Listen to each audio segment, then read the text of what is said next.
All right, guys, so we're back with social studies. This should be the last video I post for today unless I do something fun for St. Patrick's Day. So you were supposed to read chapter 4, lesson 1, which is pages 114 through 118. And then you worked with pages 32 through 35, if I'm remembering that correctly. Let me double check myself. Yes, 32 through 35. Those should have already been uploaded. They were due yesterday. If you have not uploaded them, they need to be uploaded now. Just to recap what you read, it goes with science, which is why I did it. So you're getting doubly exposed. So it's just talking about physical and human features, natural disasters, which we're going to get deeper into science, and how people adapt to these changes. So we're going to skip over page 119 on Sylvia Earle. You can read that in your free time if you would like, but we're just going to skip it. And then you did do a page on comparing graphs. I felt like I didn't need to talk about this because I know that every single one of you, either with me or with Miss Holder, got a lesson on how to compare graphs in math. So that's just extra, but you should have done the workbook page that went along with it. Now, for your social studies lesson for today is chapter 4, lesson 2. It starts on page 122 and then it goes all the way to 127. I'm going to read it with you and ask some questions along the way, and then you've got some workbook pages to do. So it says changing the environment. People are affected by their environment, but they affect the land around them. They affect the land around them too. People modify or change their environment to meet their needs or to do their jobs. They add human features such as buildings, roads, farms, and mines. Okay, think about what the word modify means. We had that in our science lesson last chapter. Now we're going to talk about some transportation.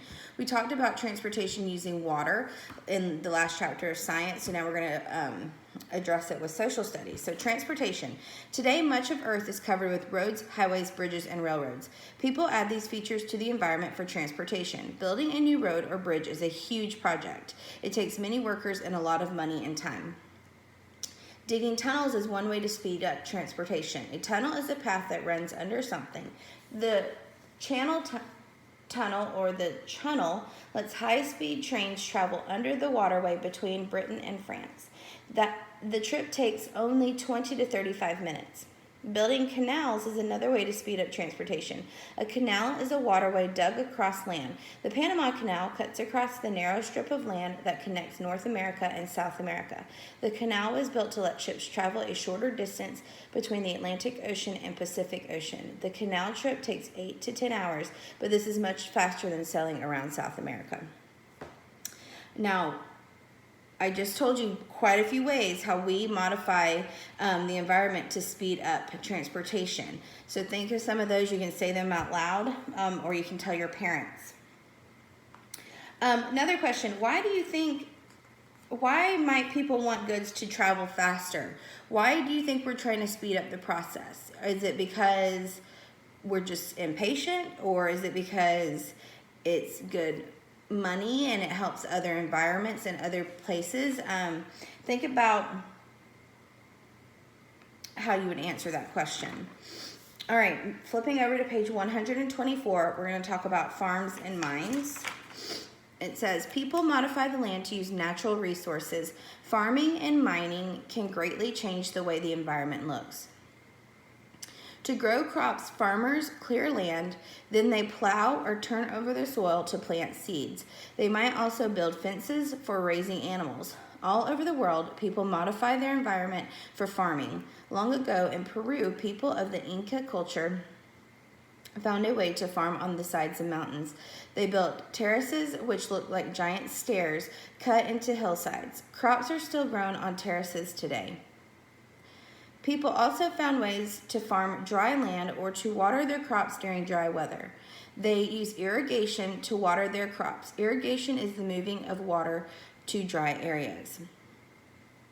Now, think back to what I just read and think in your mind just the answer to this. How do people modify the land for farming? What do they do? What do they have to cut down and remove? Or what do they have to build to help their farmland be successful?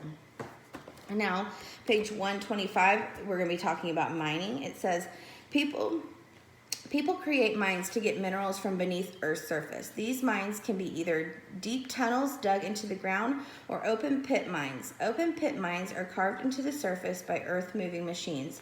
Open pit mines are also used to get stone from the land. Stone is used for making buildings and roads. Small stones called gravel are spread over the roads before they are paved. People use a type of stone called limestone, back to your minerals from chapter 8 in science, to make other building supplies such as cement. All right, we're going to flip it over to page 126. This will be the last little bit that I read for you. We're going to be talking about water and electricity. So it says, communities modify the environment to control the flow of water. They also change the land to get electricity. I hear over and over we're doing a lot of the modification to improve some natural resources. Water. In some areas, people dig wells to bring up underground water. In other places, they build dams across rivers. Dams are huge structures built to hold back water. Bagnell Dam in Missouri was built in 1929. The dam created a large reservoir or human-made lake used for collecting and storing water. Called the Lake of the Ozarks, is a place where people enjoy fishing and water sports. Dams also control the flow of rivers to prevent flooding. Some communities near rivers build walls called levees to keep back floodwaters. We have a dam in our county. It's called the Buford Dam, and it helps the water flow from Lake Lanier. All right, let's look on page 127, electricity. People also build dams to use water power. Water falling through the dam turns machines that produce electricity. This is called hydroelectric power. Hydro means water.